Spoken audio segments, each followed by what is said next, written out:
everyone, and welcome to another edition of Let's Be Frank About Sports. I am your host, Frank Agino. It is another season preview, but this time it will be the New York Giants. I will try to keep this shorter, so we're not here for another hour and a half. It's not that fun for you, and it's not that fun for me because it means more work and it takes a long time to get the videos out. But if you guys do like these season previews, leave a like, comment, maybe some other teams. We could look at the Jets or whatever other team you're interested in. It doesn't have to be New York. I'm definitely willing to expand my horizons because it doesn't really matter to me what team it is. But for the Giants, it was yet another disappointing season as they finished the year 4-12 after going 5-11 the year before. Now, with something like football, especially this year for the Giants, it was more than the win or loss record. No matter what you say, it's a one-game difference at the end. This is a drastically different team, and the reason because that is the quarterback.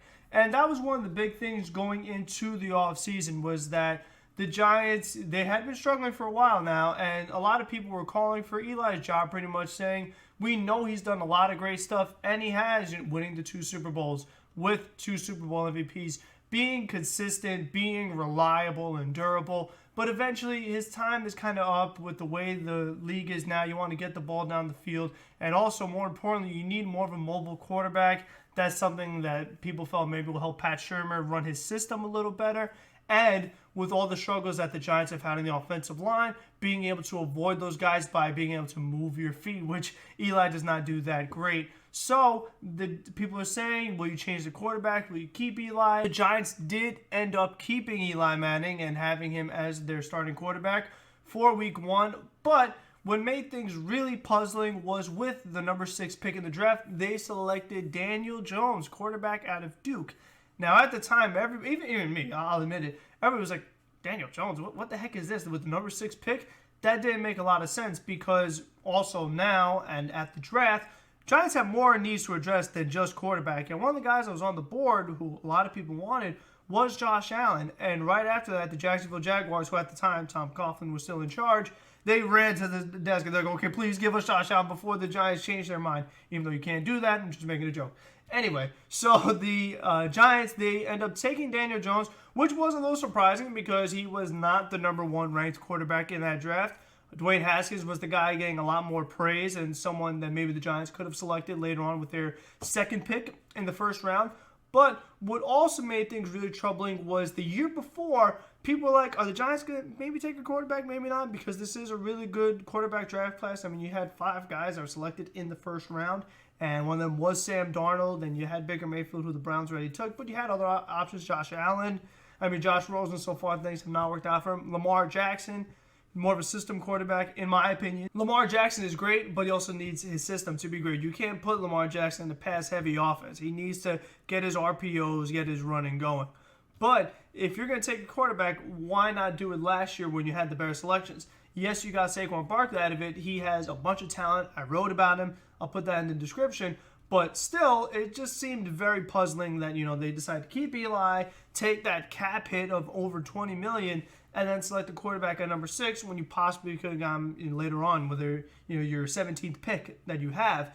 And it's just, again, like you have so many needs, it would have been nice to get an edge rusher and get Daniel Jones. But you know what? We can't go back in time. At least I'm not sure if we can. I don't have any time machines on me. I don't have a Doctor Strange time gem or time stone. It's been a while since the Marvel movies. But still, all in all, it was going to be a definitely interesting year for the Giants because they were kind of going to have a leash on Eli Manning when you decide to take a quarterback with your number 6 pick.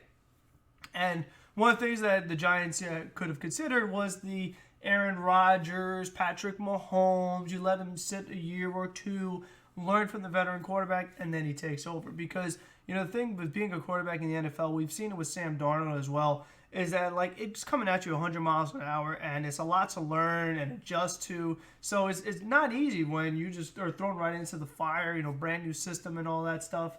But you know what? This year, Daniel Jones was able to make the most of it. But as far as the rest of the draft, things did go pretty well for the Giants as, they took Dexter Lawrence with the 17th pick, their 2nd pick in the 1st round. And he did pretty well. He wasn't a bust. He still has room to grow. But, your Giants need to work on the defensive line, and Dexter Lawrence, he's going to be a part of that, and it takes a lot more than one guy to, really get a defense going, especially a defensive front. But after that, they took DeAndre Baker with the 30th pick in the first round. They traded back into the first round to get him. And you know what? A little bit of a struggle at first, but he's a guy who's improving as the season progressed. And there's a lot of potential in DeAndre Baker. So that might end up turning to be a good pick. We don't know quite yet. It's very hard to grade these draft picks off of 1 year. I mean, even if they have a really bad year, you always could bounce back. We've seen that before. So I wouldn't really worry about that too much. But so far, so good in the first round. Then he took O'Shane Zimes later on in the third round. And his play time was a bit sporadic, didn't play consistently, showed flashes as being the pass rusher they were hoping for that he was in college, but not quite enough. Obviously, again, he needs more time, and you can't just grade a guy for 1 year. But, I mean, pass rush is still something that has plagued the Giants for a while now, ever since their Super Bowl teams where they lost, the guys like Strahan and Umenora, Tuck. We've talked about it a lot, but pass rush is extremely important in football, especially if you want to beat a team like the Patriots or any team for that matter, because the thing is that the NFL is such a quarterback-driven league. It's all about being able to get quarterbacks off their spots, putting them under pressure. We saw with the Packers this season, the times when they struggled the most is when Aaron Rodgers was under a lot of pressure, when they played the 49ers or they played the Eagles or teams that had really good defensive fronts. They would have put a lot of pressure on Rodgers, and he wasn't able to have nearly the success that you normally see him have. So when it comes to facing any of these big-time teams, you're going to have to put pressure on them. And that is why, you can't be like, okay, well, we took a pass rusher in the third round in 2019, so we don't really need to take any pass rushers in 2020. That's not the case at all, because when you go later on and we look at what free agents are available, there are a few pass rushers that definitely stand out that the Giants should try their best to get. But continuing on with how the draft went, Julian Love was taken in the fourth round, and, he had a lot of tackles for a corner. I thought that was really fascinating, but he didn't really get any playing time until December, so I like to see how he looks in a full season. Not necessarily that he's a number one corner, a lockdown corner, nothing like that, but you're going to need multiple corners on your team, so he definitely is an NFL player, and we'll be curious to see how he develops as well. A lot of these guys, I mean, when you take them in the fourth round and in the fifth round, they're going to need time to develop. Ryan Connolly taken in the fifth round, and he was having a really nice start to the season at linebacker. He had back-to-back games where he had an interception, but then he suffered a very unfortunate knee injury and missed the rest of the year. So we'll see how he comes back next year. Luckily, I mean, he is still young, so he can bounce back from it. But you don't want to see it be something that plagues him, and then it's like every time he comes back, he goes down with some other type of injury. That was very unfortunate because the Giants definitely need help at linebacker. That's another thing that I put on the list for later on when we look at the free agents that are out there. And you hope that Ryan Connolly could help be one of those guys, especially when you look at the expiring contracts and guys at linebacker and the salary numbers that they are currently making. But we will get to that later. Anyway, you had Corey Ballantyne, who was taken the sixth round, and he didn't play a lot until the last 2 months. He had one 9-tackle game against the Bears. So, mixed results. And the thing is that you're not going to hit on every pick. I mean, these other picks so far, they did really well when you think of a Dexter Lawrence and DeAndre Baker and Julian Love and Ryan Connolly. And then you also had Darius Slayton, who was taken in the fifth round, and he has been really, really good so far. He definitely looks like he could be a big-time receiver for the Giants, and only as a rookie. So we talk about, not overreacting, good or bad. Darius Slayton is off to a really good start. So you're not going to hit on every single pick when you have that many. Corey Ballantyne, again, we still don't know. He could turn out to be pretty good. Then in your seventh-round picks, you had George Asafo-Jay, who had a concussion in training camp and wasn't able to play at all this season. And then you had Chris Slayton, who ended up being on the practice squad all year. The Giants had waived him, and he ended up being on the practice squad. So again, a seventh-round pick. You're not expecting a star. You're not expecting a starting player. These guys are kind of just filling, practice squad guys potentially. But, I mean, I think that is a good draft. So that's one of the other big things about the Giants, especially when we're in the offseason with them just firing Pat Shermer this week with, the regular season being over. A lot of people were calling for Dave Gettleman to be fired, but I kind of stand with what John Mara said, where you got to let him finish what he started. And the thing about Gettleman is he has made puzzling decisions, don't get me wrong. I'm not saying every decision has been good or the right decision, but he has done good things. I mean, you can't say it's all bad. I mean, Daniel Jones, that was a pick that none of us really could have predicted, But maybe Gettleman saw something and he could have found the franchise quarterback. And that really counts for a lot because it's such a quarterback-driven league, and the Giants have found themselves so often where it's like, are we going to keep Eli? Are we not going to keep Eli? And if we don't, who is going to fill in? That is something that we never have been able to quite answer, but maybe he has done that, and he found a star player in Saquon Barkley. Everybody knew the talent was there, but, I mean, having him emerge, that's a really good sign because you could take a guy with a top pick in the draft. That doesn't always necessarily mean they're going to be a star. We obviously felt that way about Saquon, but, I mean, so far, so good there. The offseason, it's been tough because when you sign someone like Nate Solder, and let's be honest, I mean, we could say, oh, my God, Gettleman signed Nate Solder, and he's terrible. He doesn't protect Daniel Jones at all. He lets people go right by him. True, but when Nate Solder signed him, when he first signed him, was anybody upset about it? No, because at the time, Nate Solder was ranked as a really good left tackle from the New England Patriots that was protecting Tom Brady. Now we understand that Nate Solder was more of a system guy that was complemented by the Patriots offensive line coach and just the Patriots offense in general and having Tom Brady as a quarterback. The Nate Solder signing, it's very, it's a tough one to grade because it's just like you really could not have expected him to be this bad. We all thought he was good. So I don't think it is fair to criticize Dave Gettleman for the Nate Solder signing. I mean, that's just me. But the other offseason move that was big was trading Odell Beckham. And that was really controversial because Odell Beckham is very loved. Everyone bought his jersey and he made the big-time catch as a rookie. And we know he has a whole lot of talent. But he also brought some offseason problems, a lot of distractions. And, the New York media is always like, oh, well, Odell this and Odell that. And it ended up becoming a problem. So the Giants traded him. And the trade, it looks okay right now because you got draft picks, you got Jabril Peppers, who, mixed results, he did some good things, wasn't, a great safety by any means. But also the reports that maybe Odell doesn't want to be in Cleveland. So you're thinking, okay, maybe it wasn't just us that was causing off-field distractions. So the Odell Beckham trade, the other thing you did was you created cap space. And the Giants are going to have a good amount of cap space this offseason because Eli Manning's contract is off the books. Janoris Jenkins, they waived him, so not going to be paying him next year. And there's going to be a lot of good players out there, which is what I'm going to get to later. So you're hoping that maybe that Odell Beckham trade ends up working because you filled in with Golden Tate, who is a solid receiver. You drafted Darius Slayton, who is a very solid receiver. And there's also some pretty good receivers on the market, too. Not that the Giants should pay a ton of money for another receiver, but you are going to need some depth, especially when you think of all the injuries that Shepard had this season, the suspension and injuries that Golden Tate had this season. And you never could have enough wide receivers. Golden Tate is a veteran player. He's not going to be here forever. So you do want to get, more young receivers, kind of like a Slayton or a Shepard, that are guys that you can count on going forward. But to recap the season, let's do it quick.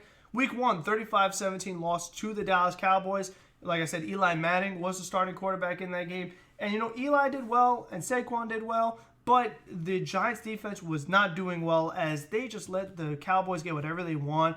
Dak Prescott had 4 passing touchdowns. Ezekiel Elliott was punching it home. So it's just like the Giants, one of the big problems that they had throughout the course of the season was that even though you look at the numbers and you'd be like, okay, well, either Eli or Daniel Jones, they had a lot of passing yards. And Saquon had a lot of rushing yards. But what you also see is a lot of sacks. So you're making plays. You're getting a 12-yard play. You're getting an 8-yard play. And you're finding yourself almost in the red zone, almost in field goal range or, getting close to getting a touchdown. But then when you add in the sacks, the Giants are not able to put together good drives because then you find yourself in 2nd and long or 3rd and long and you have to punt or take a field goal, and Rosas missed plenty of them. So the yards, they look okay. Like, okay, these guys had good games, but you can't put together good drives and then cap them off with touchdowns like the way the Dallas Cowboys did in this game. And a lot of it has to do with how bad the Giants' defense is. They could have helped Eli Manning and Saquon in this case by not allowing all those touchdowns. But still, I mean, it's going to be obvious that the main things to address are offensive line and pretty much the entire defense. So it is tough. It's not going to be something that is done in 1 year. That would be really hard to do. And if Dave Gettleman does pull it off, there's no way that anybody can want him fired. No, I'm just going to say that right now. But in week 2, 28-14 loss to the Bills. A lot of it was kind of the same as with the Cowboys. Eli threw 2 picks, and he passed it 45 times, which I don't think is the recipe for success, in my opinion, especially when you have Saquon Barkley as your running back and having him only have 18 carries. I just don't think that's really productive. I don't think that's the way the NFL offense should be run. That is not how winning teams play. And I have a stat for you. I'm going to put the graphic up right here. But the NFL's top 5 passers this season, which was Jameis Winston, Dak Prescott, Phillip Rivers, Jared Goff, and Matt Ryan, those are the guys that had the most passing yards. None of them made the playoffs. So it's just like you don't have to be a pass-heavy offense. And it's like, okay, well, that's how you make the playoffs. You have to be a pass-heavy team. That's not the case at all. You have to do a really good job of balancing it out. And when you're passing it in the right situations, making the right reads, the right plays, running the ball enough. Because one of the things that could help your passing it is having a run game, because then you could do a little deception. The play action is more open. So I really think that running the football is the way to go. I mean, you look at what the Ravens have been doing. They've been running the ball like crazy. No one's been able to stop them yet. Maybe they go on to win the Super Bowl just by being a real run-heavy team. I mean, Kansas City could run the ball well. New England, they've struggled with the run game. But, I mean, the Saints could run the ball, and they could pass the ball well. I would say, I mean, it's easy said than done, try to be like the Saints on offense. But, that is very tough to do. I just don't think that in any game you want Eli Manning passing 45 times. Even Daniel Jones, I really just don't think that's the recipe for success, especially when how bad your offensive line is. I mean, you're going to drop back, and most of the time you're going to be under pressure, and there's a good chance you're going to get hit. So I really did not like the game planning in that week 2, and sure enough, the very next week, Daniel Jones was out there starting, and that was the Giants' 32-31 win over the Tampa Bay Buccaneers. That game against the Buccaneers was very interesting because it was Daniel Jones' first game, and we had no idea what to expect, but he played really well. He was making nice passes, he was running the ball, but what we came to learn and what we saw in this game was he did fumble the ball, and he did turn the ball over. And that's the thing that obviously Daniel Jones has got to work on. He has to, do a better job of having better ball security and not fumbling when he gets hit or when he's running, not throwing as many interceptions. And again, I feel like that's something that comes with the rookie quarterback, and you hope that that has to be something that he improves on. Because if he keeps turning the ball over at that rate, especially with how bad the Giants' defense is, you're not going to be able to win games. So, I mean, it has to be cleaned up. And in that game, Saquon Barkley goes down with an ankle sprain, and the Giants were able to, get ahead of the Buccaneers. And the defense, they blew it, you know what I mean? Like, the Buccaneers, they're in the red zone. It looks like game over. They have a game-winning field goal, a chip shot. And the Buccaneers ended up missing, and the Giants escaped with that 32-31 victory. So it's just like that would have been a really unfortunate loss because the Giants worked very hard. Saquon went down. Daniel Jones played well in his first ever NFL game. And if the defense just blew it, that would have been really disappointing. I mean, and they would come to do that later on, but that would have been just a real sour taste in the mouth. But so far, the Giants haven't really earned anything at this point in the season. I mean, they really should have been 0-3 at that point. And the very next week, they have a 24-3 win over the Washington Redskins. And Daniel Jones, he had his best game, and the defense did well, holding the Redskins to 3 points and under 200 yards. And the other thing that the Redskins really hurt themselves with was 12 penalties in that game compared to the Giants' 5. And you know what? Washington is not very good. The Giants have 4 wins this season. 2 of them are against the Redskins, so that tells you a lot. And Washington will have the second pick in the NFL draft. So they're not the best team, and it's just good that you took advantage of that and you were able to beat them. I mean, if we were to do a Jets season preview, my main thing would be the games that they really, really should have won, but did not. Losing to winless teams on 2 separate occasions. At least the Giants did not do that against Washington Redskins in this game. The next week, 28-10 loss against the Vikings. It was a bad game on both sides, and the Vikings, they got whatever they wanted against the Giants. And you know what? That is a tough team for Daniel Jones to go up against because the Vikings, they could put a lot of pressure on you. Their defense is pretty good. And, I mean, Daniel Jones, as a rookie with that offensive line, he's really not going to be able to handle it. So, that was a really ugly game. And then you followed up with another ugly game. Week 6, 35-14 loss against the Patriots. And Jones threw 3 picks in that game. And the Patriots, at that time, they were on historic levels defensively. They weren't allowing points. They're not allowing yards. They're forcing turnovers. And they definitely did that in this game. And for the Giants, they're not going to be able to stop the Patriots. I mean, again, this was a different Patriots team. They were better in Week 6 than they were last week when they lost to the Miami Dolphins. But very tough matchup, again, for a rookie quarterback. Not going to win that game. The next game, this was one of the ones that really stood out to me, throughout the course of the season. This was one of the games that you really wish you could have back.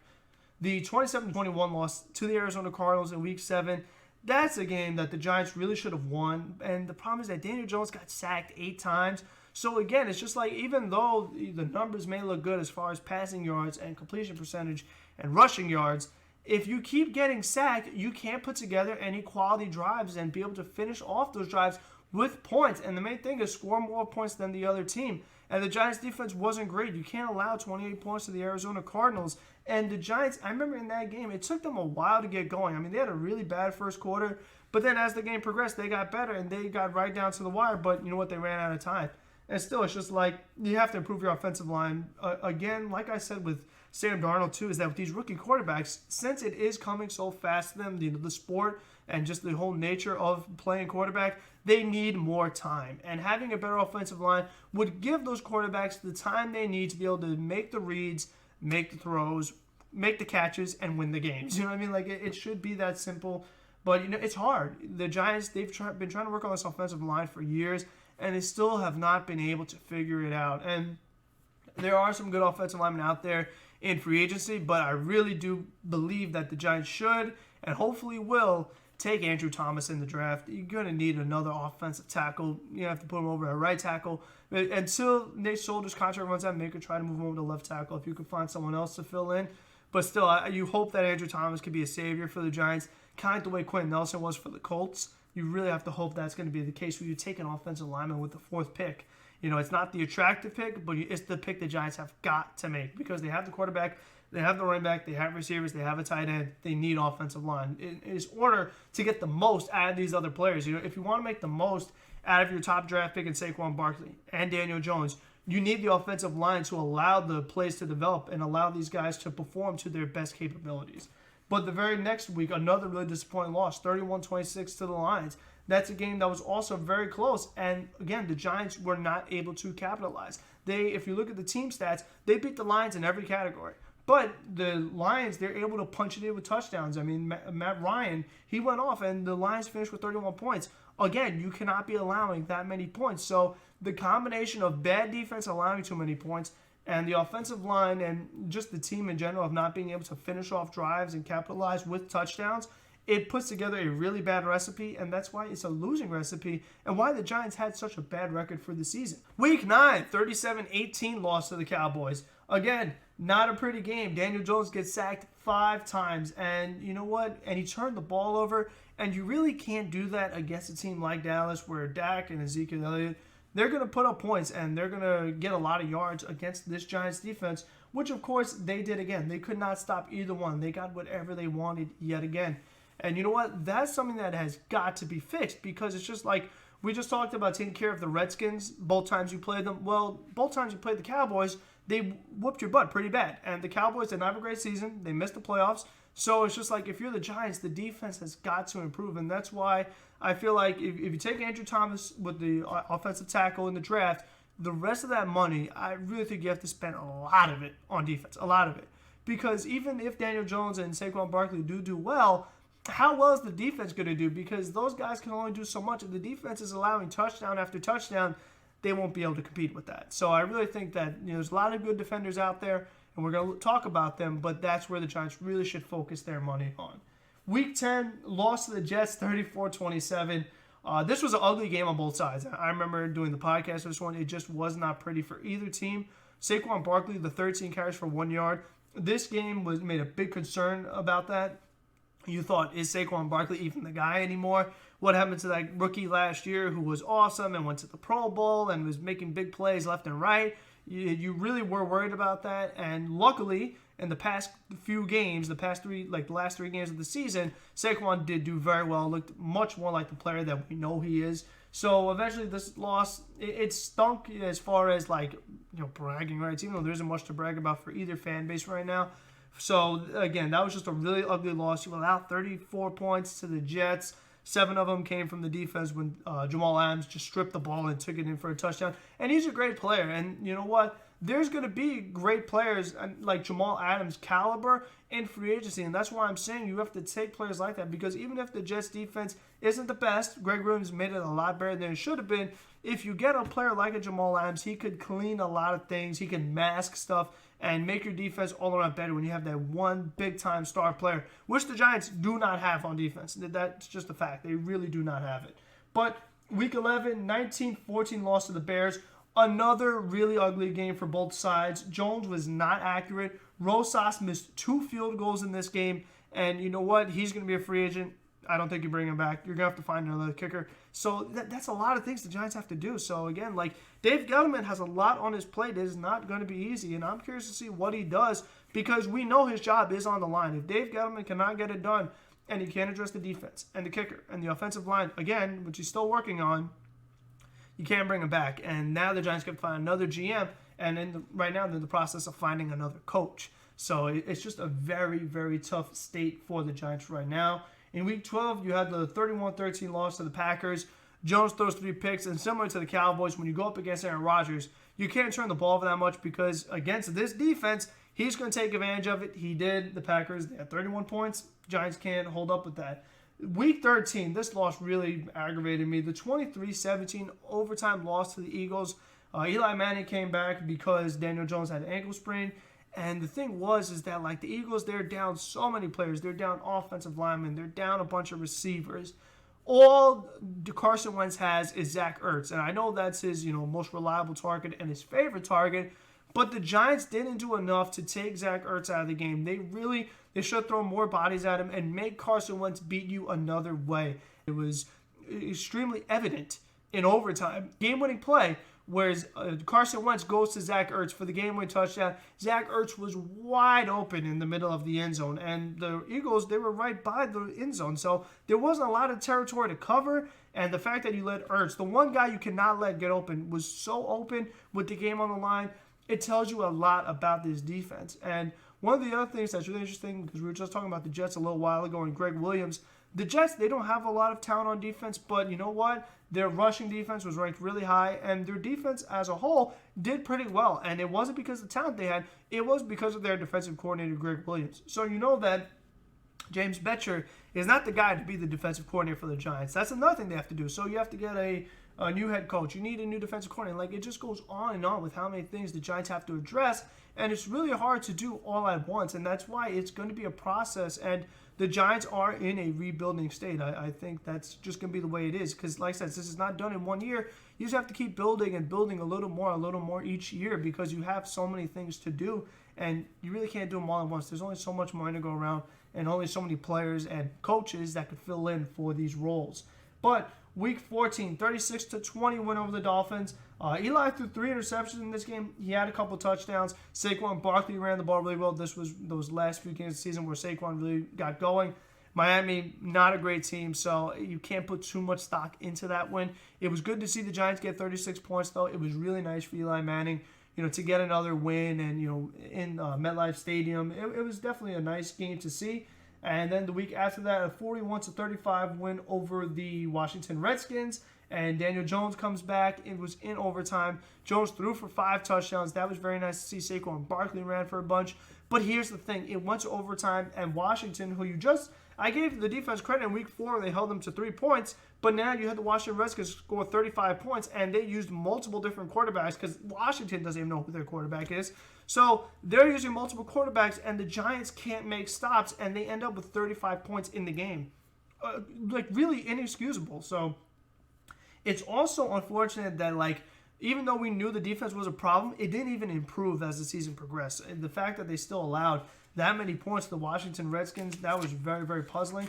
And then last game of the season, Week 16, the New York Giants lose to the Philadelphia Eagles 34-17. So even though they had played them in overtime just a couple weeks ago, the Eagles, they're playing for the division, and Daniel Jones, he threw for 300 yards. He got sacked 4 times. They turned the ball over. The defense allowing over 30 points. You can't keep doing that every single game and expect to have a winning formula. You really can't. So it's very obvious when you look back at all the games what troubled the Giants the most and what they have to address. We looked at the team. Now let's look at players position by position. We'll try to do this quick. Daniel Jones was at quarterback. He had 3,022 passing yards for the season, 24 touchdowns to 12 interceptions, a 61% completion percentage. He had 279 rushing yards, 18 fumbles, lost 11 of them. So we said it before, but Daniel Jones has to clean up the turnovers. That's it. He showed promise. He definitely can make plays both with his arm and with his legs. He has accuracy. He has, arm strength. So I'm not really worried about if he's a good quarterback or not. He just has to work on the turnovers. If he could just do that, he will definitely be a solid quarterback in this league. Eli Manning, he played a few games, 1,042 passing yards, 6 touchdowns to 5 interceptions, 61 completion percentage. At running back, Saquon Barkley, 1,003 rushing yards with a 4.6 average, 6 touchdowns, 1 fumble, which is at the beginning of the year, his only fumble of his career still. So that's really good. 52 catches for 438 yards and 2 receiving touchdowns. Saquon Barkley, he was limited because of that ankle sprain. He came back too early and was not the same player until those last 3 weeks of the season. I still don't exactly know how that happened, because you would think that, 1 week he was bad, then the next week and all the weeks after that he was fine. So that definitely was interesting. All of a sudden the ankle just healed and he was good. But you definitely will take the good Saquon Barkley compared to the one that was struggling. Other running backs that filled in, Wayne Gallman, he had 2 touchdowns on 29 rushing attempts. Javaris Allen, 1 touchdown on 10 carries. And then Eli Penny had 15 carries for 39 yards. And the thing is that Allen and Penny are both going to be expiring free agents. And Wayne Gallman, he also had some injuries this season. So the Giants definitely are going to need a backup running back, because even though Saquon is great, if he were to get hurt, and you don't want to play every single snap, I think it would help get the most out of Saquon if he could get some rest every now and then. So backup running back, definitely something the Giants have to do. And they also have to get a backup quarterback, because Eli Manning is not going to be at the Giants anymore. And their other third-string quarterback, he's a free agent as well.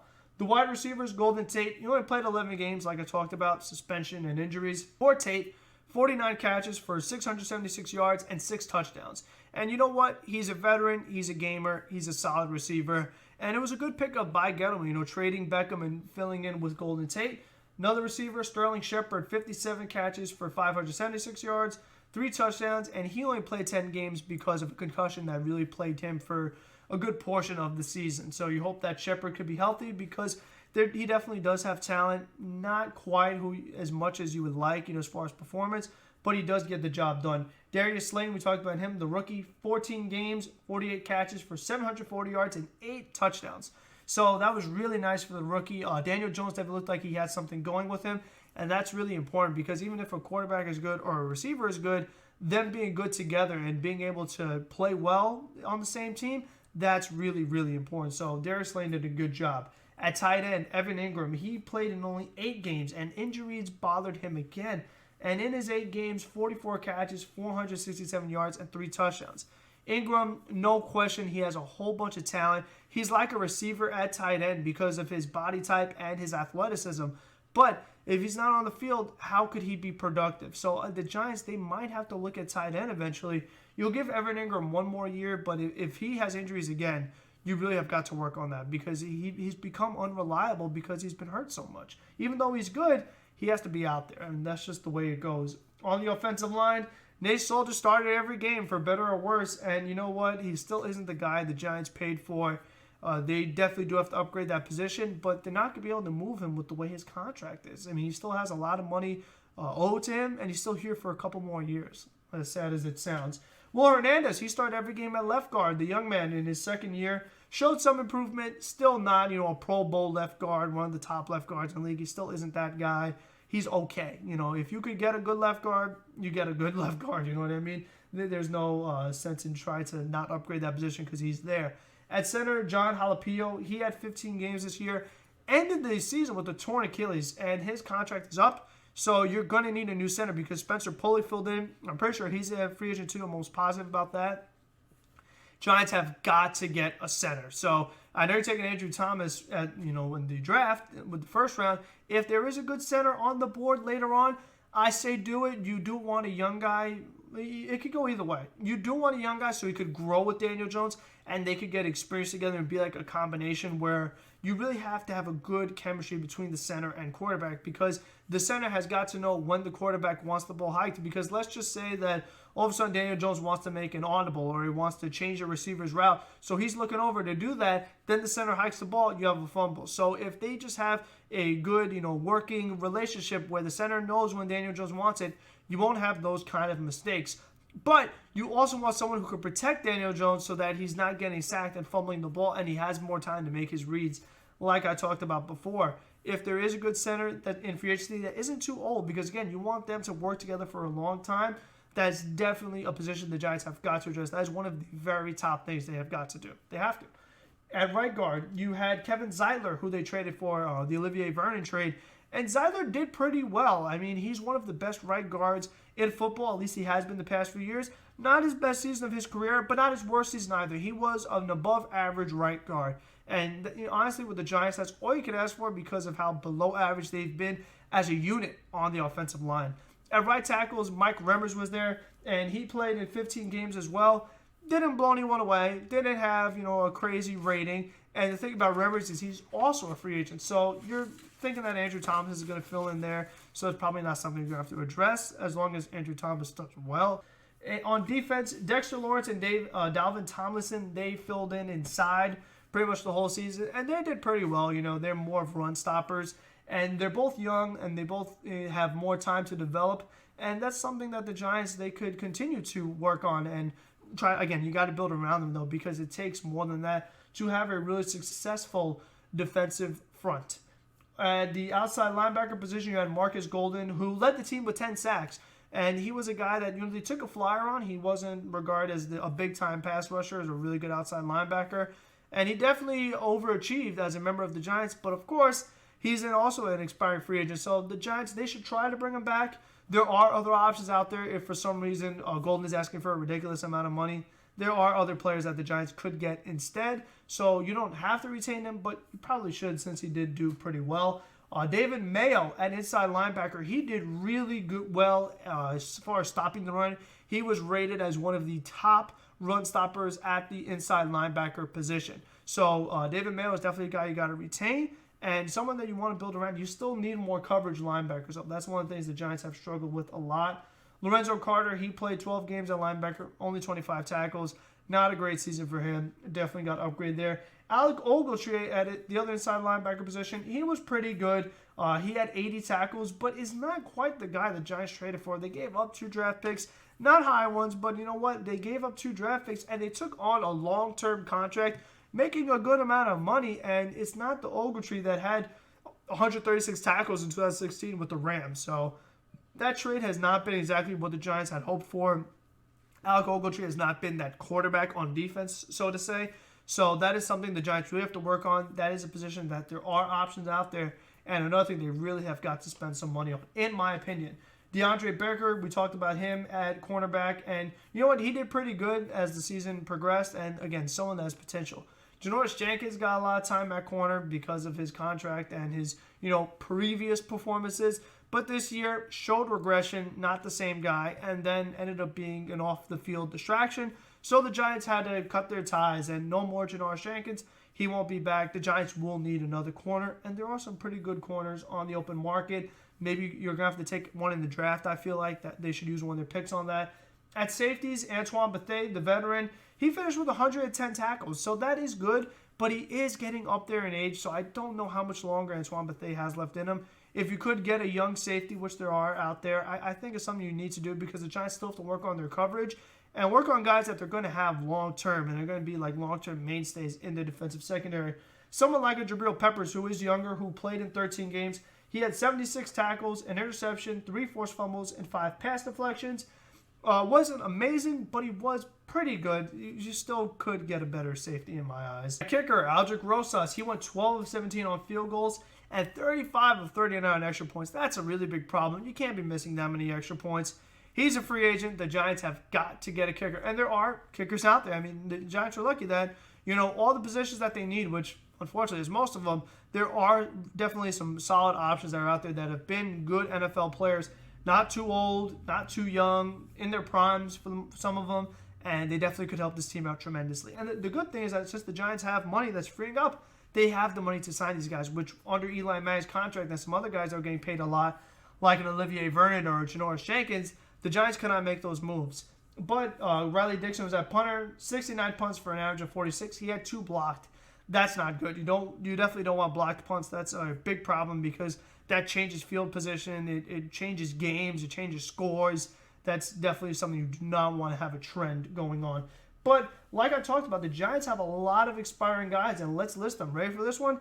Eli Manning, Mike Remmers, John Halapio, Marcus Golden, Leonard Williams, who That's going to be someone that we'll talk about him right now because of the trade the Giants made for him during the course of the season. The Giants gave up 2 draft picks to acquire Leonard Williams, and it was a controversial move because New Yorkers have seen Leonard Williams in a Jets uniform, and they know he's not great.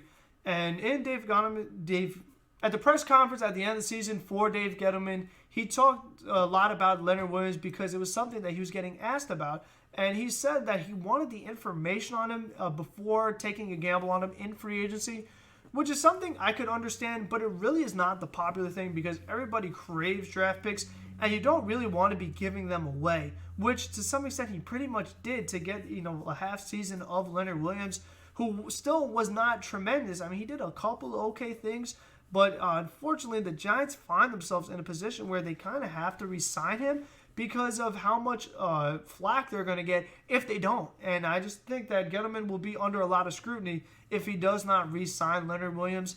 And unfortunately, the contract that Leonard Williams is going to want, he really has not shown that he deserves yet.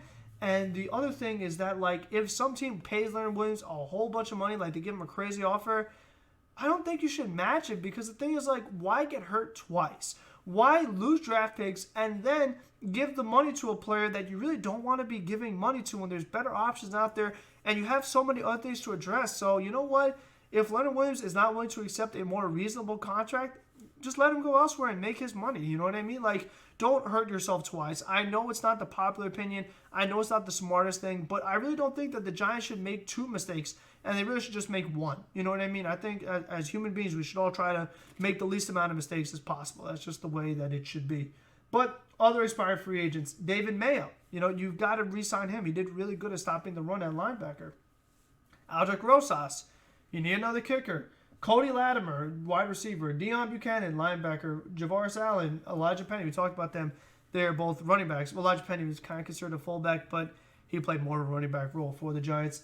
Michael Thomas, not the great receiver for the Saints. The safety, a guy who did really well on special teams. And someone that you probably have to bring back because he was one of the better special teams players in the whole NFL. Other guys that are expiring free agents, Corey Coleman, Russell Shepard, Antonio Hamilton, he's corner. Alex Taney, the third-string quarterback I was talking about. Chad Slade, offensive tackle. Scott Simonson, tight end. Caden Smith, tight end. After that, you have some more tight ends that are expiring. Zach Diosi, he was injured at the end of the year. Colin Holba. So all those guys are tight ends. And the Giants, they don't use a bunch of tight ends. But still, these were guys that were taking up roster spots that you're going to have to fill in for just to have a complete roster. So I guess the Giants are going to have to sign some tight ends, not necessarily household guys, not guys that are going to play a bunch of snaps, but just fill-in players, honestly. Then you have Cody Core, Damari Scott, and Amba Atoa Tahu. I'm pretty sure that's how I say his name. All of them are wide receivers. You're probably going to have to get some more wide receiver depth. You have Grant Haley is a cornerback, Devontae Downs, middle linebacker, Sean Chandler, a safety, Eric Smith, offensive tackle, Josiah Tawafa, middle linebacker. So a lot of expiring free agents for the Giants that they really are going to want to try to bring back.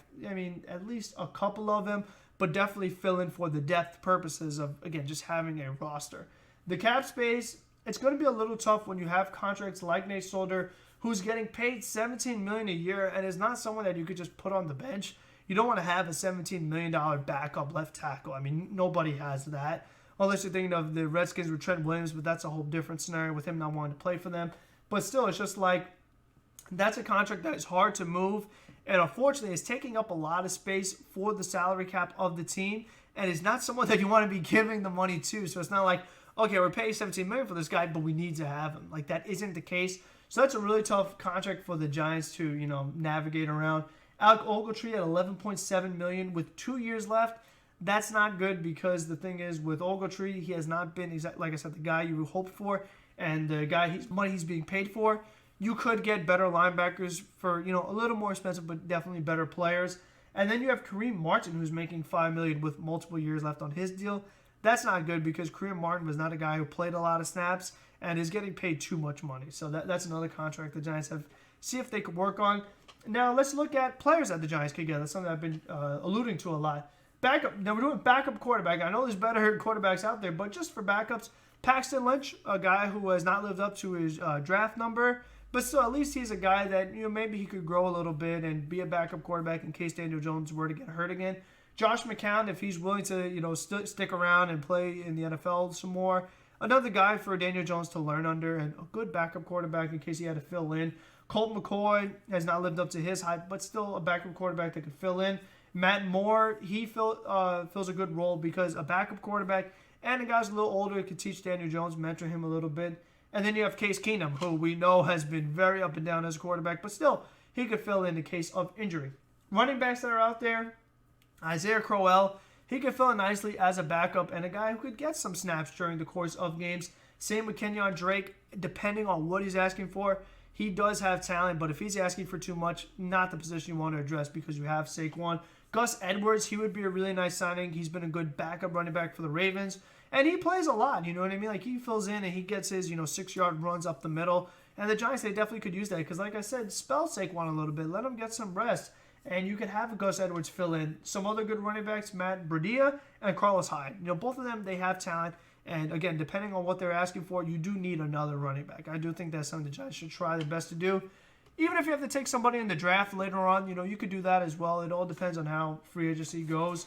Wide receiver depth. Again, not starters, but some wide receivers that are out there. Philip Dorsett, he has a lot of speed. He could fill in every now and then for some snaps. Same with Brashad Perriman. You could take a flyer on him. Danny Amendola is a veteran receiver. He could catch the ball. You know what I mean? That's what you have to do at receiver. Geronimo Allison, pretty good receiver from the Packers. Maybe you could see if you could scoop him up because you can never really have too many wide receivers. Jermaine Kearse, another nice veteran, former teammate of Golden Tate. See what he's willing to ask. I know Jermaine Kearse got hurt this season, so that's something to be mindful of. Randall Cobb, he's a good veteran receiver. You could hurt the Dallas Cowboys by taking him. Tavon Austin, another Cowboy who has a lot of speed. And again, if you got these guys that could get down the field, Daniel Jones has the arm strength to find them, and you could have some big plays and then finish off some touchdowns. Because since you're struggling with putting together long drives, if you can get those big plays that boom, it's a couple plays and then a big touchdown, then that's another way that you could score points, which the Giants have to do. As far as tight end, you got Jacob Hollister. He was an okay tight end for the Seahawks. Luke Wilson, another tight end that's built the Seahawks. Garrett Selleck from the 49ers, decent tight end because, again, with all the injuries that Evan Ingram has had, you're going to need another tight end, especially all the ones that are expired free agents. But there are other good ones like Charles Clay, Austin Hooper, a nice tall tight end from the Falcons, and Hunter Henry, a good tight end from the Los Angeles Chargers. So there are tight end options out there. If any of these guys are willing to take cheap deals, Giants should try to get one, maybe two of them, in my opinion. Offensive line, there are some offensive linemen out there. Again, you're going to have to move people around. You may have to bench some people. You may have to get rid of some people. But the offensive linemen that stand out, Marshall Newhouse, DJ Humphries, Andres Pete, Mike Upati, Joe Thuney, Alex Mack is someone who I highlighted because he's been a really good center for a long time now. And like I said, the Giants need a center really badly. So Alex Mack is somebody I definitely would try to sign. Austin Blythe is a good center. Ben Jones, another really good center. That he's been a good center for some time now. He's a little younger than Alex Mack. Another really good option. Again, the Giants have got to get a center. So both those guys really stand out to me. Tom Compton as a backup right guard because, the Giants, their backup right guard, his deal is expiring. And just in case, you could fill in for Kevin Zeitler. And then a right tackle, Brian Balaga, Marcus Gilbert, and DeMar Dotson. That's if you don't take Andrew Thomas. You could take one of those guys. You can move people around. And again, bench Nate Solder. Try to slide somebody over to left tackle. Maybe that would be Andrew Thomas. So all things to consider. And then some really good left tackles that are going to be out there. But again, I don't think you could do it with Nate Solder being on your roster. Andrew Whitworth and Jason Peters. They're both really good left tackles. But I don't know if the Giants could get them, again, with the way they're set up right now. As far as the defensive line, Eric Armstead, he's someone I highlighted. Really good pass rusher for the 49ers. 49ers have had one of the best pass rushes in pro football. And the Giants, they need pass rush really badly. And Eric Armstead is still young. I would be willing to give him a lot more. I'd be much willing to give Eric Armstead a big contract than Leonard Williams. So I really think the Giants should consider that. Gerald McCoy, a nice interior pass rusher. Jabal Sheard, another interior guy. Jadeveon Clowney on the outside. I know Jadeveon probably is going to ask for a lot of money. So it'd be willing, depending on his price. He has not lived up to his draft type, like I was saying. These guys, like Saquon, he could have been a Jadeveon Clowney, where he's not as good as we hoped for. So, he's someone that you could consider. Michael Brocker is a good interior guy from the Rams. Vic Beasley had a good rookie year, but has not been the same pass rusher for the Falcons. Maybe you could get him on a one-year deal, a cheap deal, and see if you could, get the best out of him again. Some other interior guys, Vinny Curry from the Philadelphia Eagles, try to hurt the competition in the division. And Ndamukong Suh, I know he's a little controversial from some of his actions on the field, but you can't deny he is a good player on the defensive line. He definitely could help the Giants out a lot. Mike Daniels, another really good interior pass rusher. Ezekiel Ansah, not exactly the guy he used to be, but he does have a lot of athleticism on the edge. He could help the Giants. Yannick Njoku, he's someone that I highlighted because he's been good for Jacksonville. And I don't think he's going to want to stay there, so maybe they could try to get him. He is still young, so I definitely would consider him. Steve McClendon, good run stopper for the Jets. See what he's asking for. Chris Jones and Michael Pierce, other good interior guys. Michael Pierce, maybe the Ravens try to keep him, but he is a really good run-stopping defensive tackle. If that's something the Giants want to consider, they could use any area on defense, honestly. But some outside guys, also outside linebackers. Kyle Van Noy from the Patriots. He's a solid player that could help. Whitney Merciless, not the pass rusher he used to be, but in case Marcus Golden, you can't re-sign him. Whitney Merciless would fill in nicely. Sean Lee would make a really good inside linebacker for the Giants because they need someone that has experience, that can be the quarterback of a defense, that is a guy that could cover. And Sean Lee could do all those things. He could stop the run. He's had a whole lot of injury history, so you have to be very careful with him. But he could be a high-risk, high-reward kind of guy. Shaq Barrett, he's been a good player for Tampa. Matt Judon, if the Ravens don't franchise tag him, which I'm pretty sure they will, he'd help a lot as an outside pass rusher. Jamie Collins, really good linebacker for the New England Patriots. Giants could really use him. And then, like I said, Marcus Golden's out there. Maybe you should try to re-sign him, depending on what he's asking for. Middle linebackers, Wesley Woodyard. He's a good linebacker. Miles Jack from the Jaguars. Jalen Smith. He's someone I highlighted because he had a really good year for Dallas. And again, you want to hurt the competition. He's still young. He could cover. So I really think the Giants have got to try to take Jalen Smith from the Dallas Cowboys. That's someone that'd be one of my top priorities. But then here are the big ones. Deion Jones from the Atlanta Falcons. Really good middle linebacker. I'd be willing to give him a lot of money because the Giants, they have got to get a quarterback on that defense. A guy that they could build the defense around. Deion Jones, he's pretty good. Blake Martinez is a pretty good middle linebacker. Bobby Wagner is out there as well. One of the best maybe the best middle linebacker in all of football. He would help this Giants defense out so much. I would try my best. I know Seattle's going to try their best to retain him, but if they can't, you got to give Bobby Wagner whatever he's asking for. He can help this team out a lot. Some corners are out there. Jonathan Joseph, he is getting up there in age, so he'd be a risky one.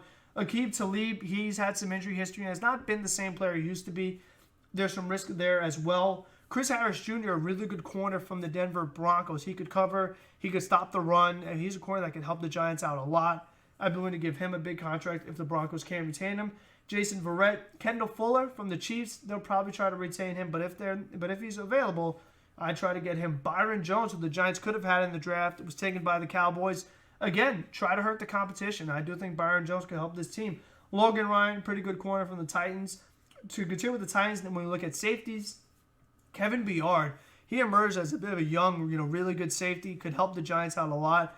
Instead of having a veteran like Antoine Bethea, I'd be more willing to give Byard a long-term deal. Devin McCourty, he's been a good safety forever with the Patriots. If they're not able to retain him, definitely would try to get him. And then some Eagles that are out there as far as their safeties, Andrew Sendeo and Rodney McLeod Jr. They're pretty good safeties. They could help you out if there's for the right deal, and the Eagles won't have them anymore.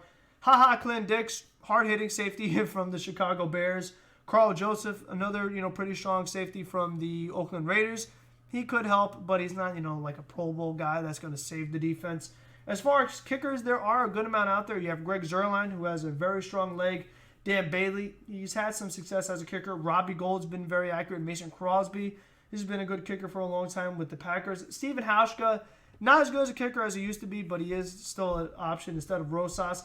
Then you also have Blair Walsh and Matt Bryant, they're free agents, and you could bring them in, see if they have anything left. And if not, then you have other options at kicker. Then in the draft, like I said, it's Andrew Thomas. If someone were to take him, then you take Chase Young. If someone takes him, you have Jeff Okudah at corner. And then in the later rounds, you could focus on those other positions that we've talked about, like corner, like safety, like linebacker, receiver, tight end. There's so many positions the Giants could go after. So depending on how the draft ends up going and how free agency ends up going, they're going to have to combine both of them to address so many different needs. And for the Giants, they're also going to need a new coach.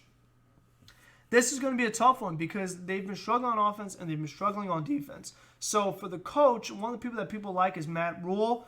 I'm okay with that because he is a young mind, and you hope that Daniel Jones can fit in his system and that they work together. The Adam Gase experiment has not worked for the Jets, so you have to be mindful of that. You could get a defensive coach maybe so you could try to improve the defense because it's been so bad. But also, you're going to need a new defensive coordinator like the way the Jets did with Greg Williams. If you can get someone of his caliber, you really could fix your defense and make yourself a much better team.